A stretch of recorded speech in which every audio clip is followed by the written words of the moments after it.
at 988 and it was to sell, you can see the commissions listed here, again, editable, that they're going to net about $550,000. So over here, we are able to see as well with the additional handouts and or PDFs that are going to be available, that again, fully customized for the real estate agent in this scenario. If you don't like this one, you think it's too whatever, okay, cool. You don't have to use it. Maybe you like this one over here because it's cleaner. And that's totally personal preference. So that is okay. So as this redoes everything for us, puts it together, you can see it's clean, it's customizable, your information. Now, I will also let you know that you can customize this, and there are additional languages that you can use while doing this. So if you have people that speak a different language that you're working with, not a big deal. This system will update that information on your behalf. And again, it's just a matter of printing it out. Now, as we look at this calculators button, this is where it starts to get even more fun. So yes, Palm Agent, Fidelity Agent cut its teeth on net sheets and buyer's estimates, but some super popular ones right now. This Prop 19, which we're going to go into detail next Monday, and a whole bunch of different literature as to how Prop 19 can help seniors, severely disabled, or natural disaster area people. Monthly affordability is super awesome in regards to it, because how many times might you have been in a scenario where the person said, look, I want to buy a house, but I can't afford more than $3,500 a month. What can I afford? This allows you the ability to come in, put the numbers in, hit compute, and be able to share what that's going to look like. Okay, $3,500, 6.625, 10% down, you're looking at about $465. Well, what if I want to put 20% down? Not a big deal. Right here, just move the needle there. Hey, they don't want to do conventional. What if they do FHA? Good point. Now, here's a big thing. It just showed 6.625. Because this tool updates all the time and is really in line with what's going on in the marketplace, it reduced the almost 0.5% to be able to offset and show what that would look like. And so for 447 with 3.5% down, they can still stay within that amount. So I did mention that anytime you run a calculation, that you can have fully customized marketing pieces as well. And right here, you're able to see some of the different flyers that are going to be available or at your disposal. So right here, you can see, for example, at 6 1/8, here's what they can afford. At 7 1/8 or at 8 1/8. You can really illustrate the power, the purchasing power, based upon the interest rate that someone is being given. Now, maybe you are a human calculator, and that's fine. You totally could be.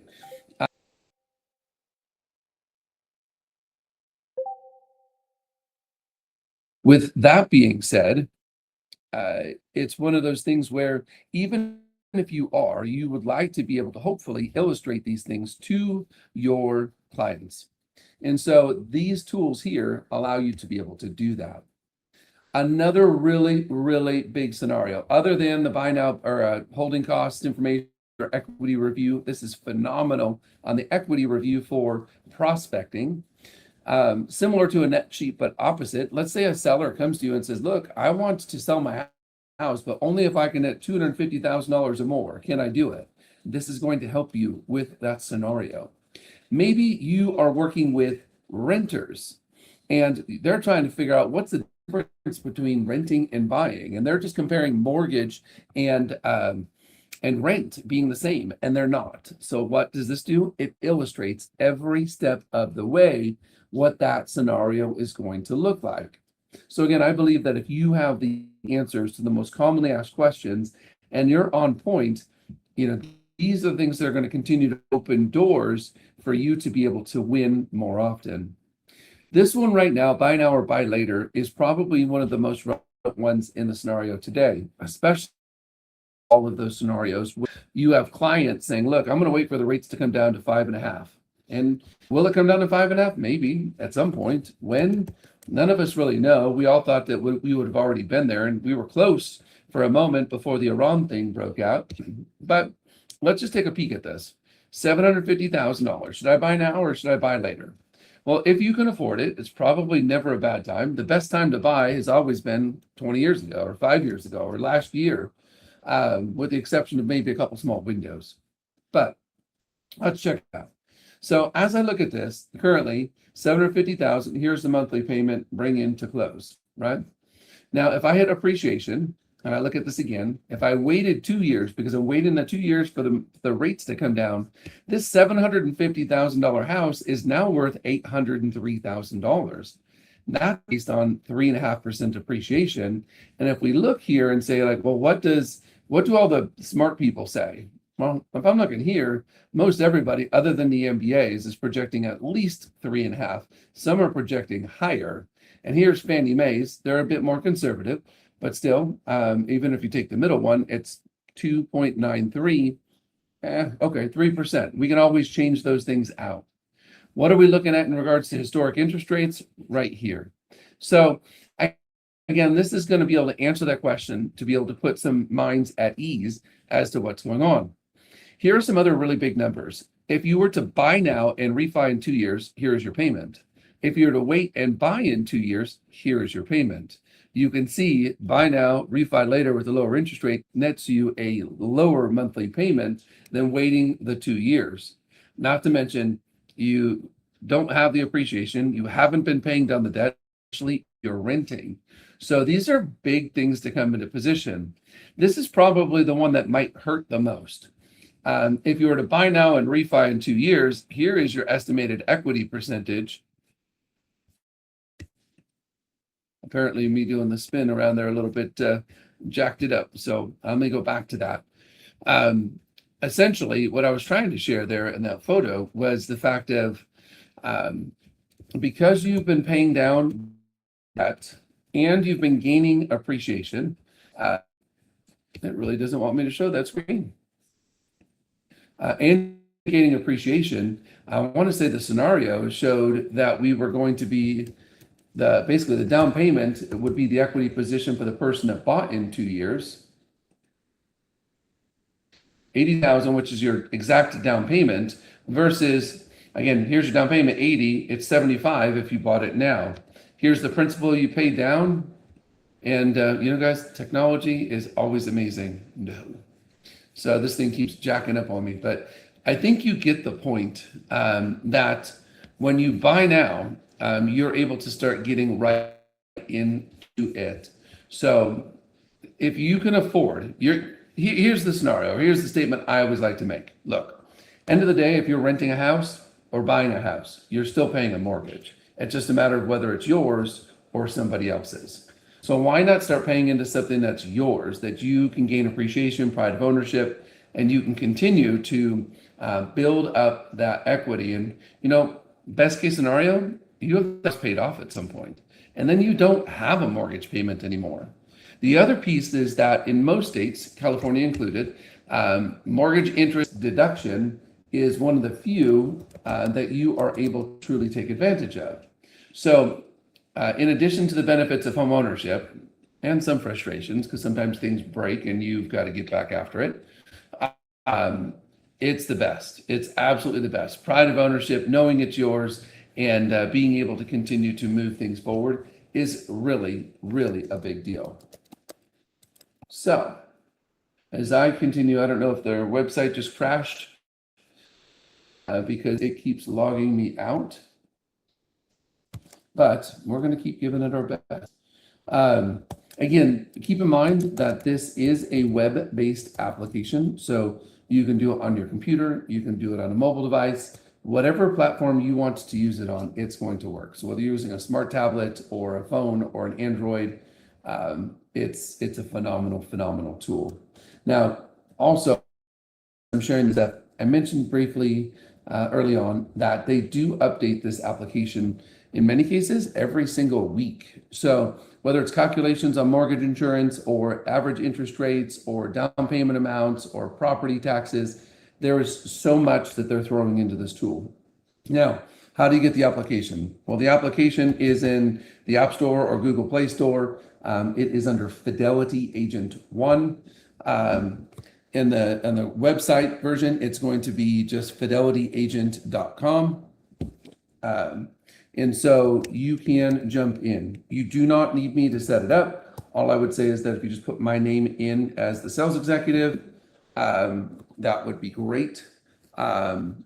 And that way, anytime there's any kind of renewals, things of that nature, because every 6 months it does need to be renewed on our end, that you are staying renewed.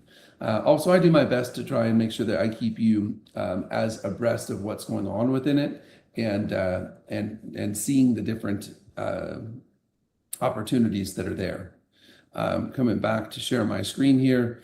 This now gets into the premium tab. Thanks to our wonderful Department of Insurance, they say that there's a whole bunch of stuff in here that has nothing to do with title or escrow. So there is some stuff on this premium side and the additional lead generation calculators that are here, or the videos. Again, these lenses really don't have anything to do with title insurance. So they make us add a fee into it. So if you want the full-fledged paid version, it's 99 cents a month or $10 for the year. So they give you 30 days for free, and then it's $10 for 12 months. So absolutely a phenomenal opportunity to be able to leverage these things out. Hey, check this one out. This is cool too. So I know this is going to be really popular. Kids won't want to hear it. So kids, if you're listening in, this is the back to school report. So it's going to pull information about that area and neighborhood as to what's going on within it. So again, this is all going to be relevant in real-time data for what's happening in your specific properties or farm areas information. So I want to make sure that I put that out there for you, that you know that it is there in an option. Now, I will also say that if you ever want a one-on-one or in person or via Zoom or Roam, I would be honored to do that. Just know that there is all kinds of stuff that is here that you can leverage. Even it'll reformat it based upon what form of social media that you would like to get after it with. So just know it is here and it is phenomenal. So we kind of quickly went through the buyer estimate on it, which was just basically plugging in a number, hitting compute, right?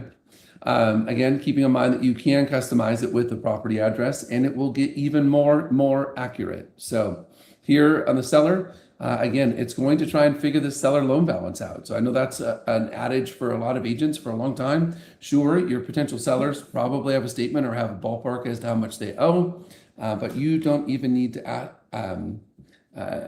answer on this one. It's going to ask them for the information. It's going to pull a very relevant, and it's still going to be relevant at some points to get that demand as well from them or from the lender in order to close. But you can get at least a really good start at it. Proposition 19, sell or rent, monthly affordability, buy now or buy later. Also, this one here under the Buydown Calculator, super handy right now. Now, the reason I'm saying that is because you see a lot of builders out there offering buy-down incentives on the new builds. Sometimes if maybe your property is sitting a little bit longer than you would like it to, you can jump in here and see what that's going to look like. So as we look at it here, you can see, for example, I plugged in $750,000, a 2-1 buy-down. The cost is going to be about $15,000. And now over here on the right, you can see what that will look like. What will that result in for the benefit for the buyer as well? So in year one, instead of being $5,600, it's $4,784. In year two, it's $5,199. And if the rates haven't gone down, you can see here in year three, it's going to go back to what it should be. Now you can show it as a 1-0. If I do a 3-2-1, it's a lot more expensive. It's double, because that first year they're getting a 3% benefit. So instead of $5,600, they're saving $1,244. And so it's let's call it $4,400. And you can see right here. Again, anytime you get to something and you want the information to share it, you can pull the flyers that are here, and there's multiples to be able to, whatever one you like the most. Keep in mind, this is all branded for you, the agent that's going to be sharing this information with them. So I'm hoping that you're finding this information extremely handy and useful, and maybe, just maybe, you want me to sit down with you in person or on a one-on-one virtual meeting, and let's show and share how we can use these. Role play it with me. I want you to feel comfortable so that when you're in the field talking to a prospective client, that you can win more often than not, especially since you have the information that they are wanting. So that being said, that is a pretty basic but effective overview as to a number of the tools that are in there. Now, again, I could spend hours on this tool, especially with the different role plays. So maybe there's a couple that you would like to specifically go through, let's do it. Let's not wait. Let's schedule the time. Danny, I see you in here. Let's see. There's a few folks in. Let's see. What do we got? Is it Ruby, Danny, by chance, do you guys have any questions? From what I understand, you can move yourself over to the Ask a Question button and be able to share and show. What's happening, Ryan? Can you hear me? I can. I'm still fumbling through the Awesome. tool a little bit, but we're getting there. Oh no, it's awesome. Awesome stuff. No, I love the calculators. Um, my question is are you gonna get a 1-1 buy down in here on your calculators? I know we always run into that. Some banks don't offer a 1-1, but I know more it's gotten more popular with other banks, but a 1-1, which is 1 year back to back reduced rate of 1% for 2 years in a row Right. versus a 2-1. That was my only question. I'm going to shoot the developer an email right now and ask on that because one buy down. So I will shoot them a note. They are very responsive. Team, is there any way to add one? Now, Danny, I know you're very in tune with this. What is the benefit as a 1-1 as compared to a 2-1 or a 1-0? A 1-1 is, let's say a 2-1 is going to cost somebody on $600,000 purchase. It's going to cost them about 15 grand or 13 to 15 grand, depending on what their interest rate is, right?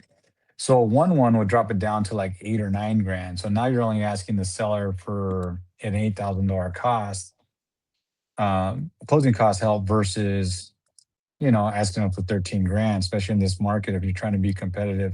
And a 1-1 reduces the client's payment by 300 or 400 bucks for 2 years in a row versus having a huge drop the first year, which is nice.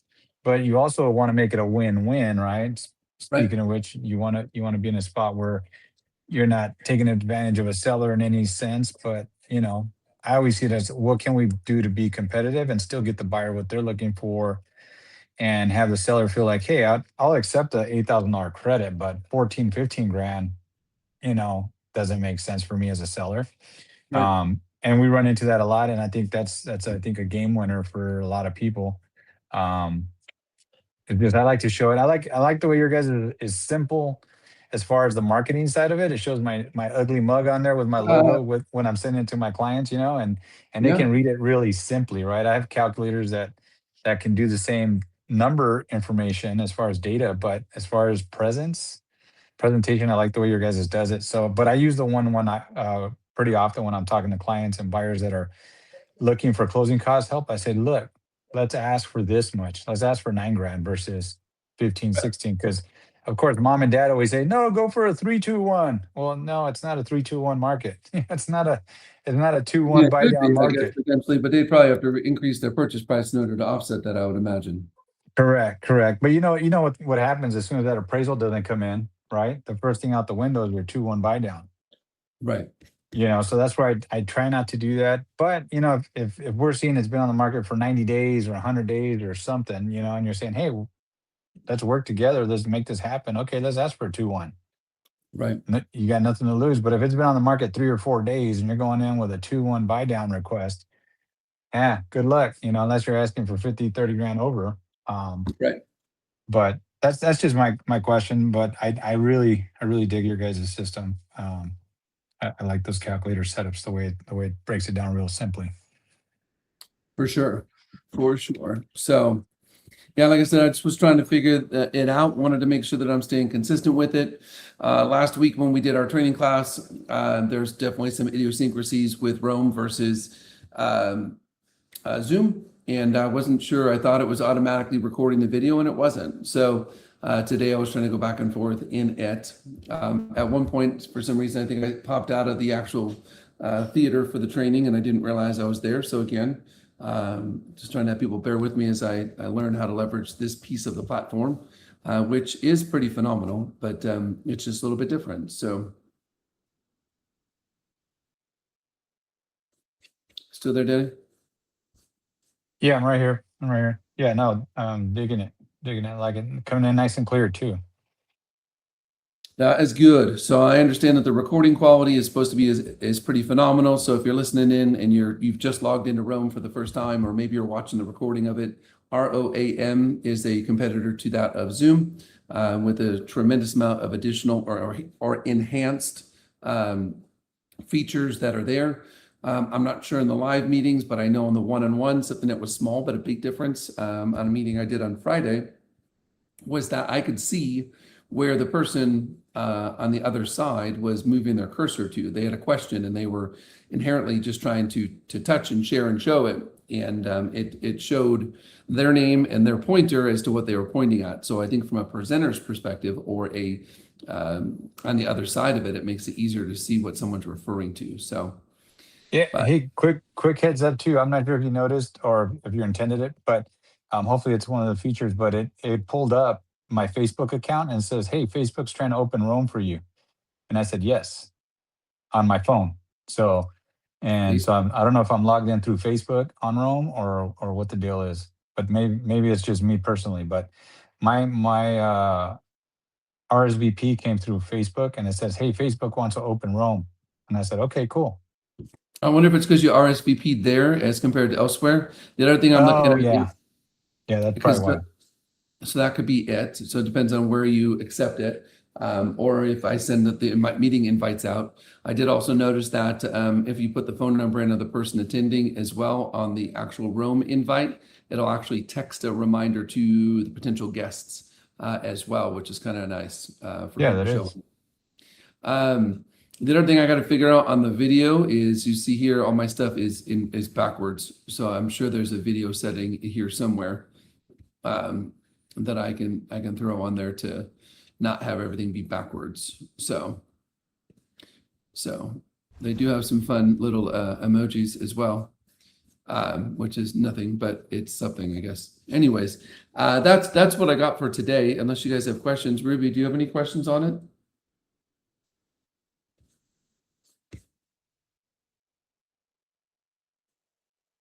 Hey, beautiful.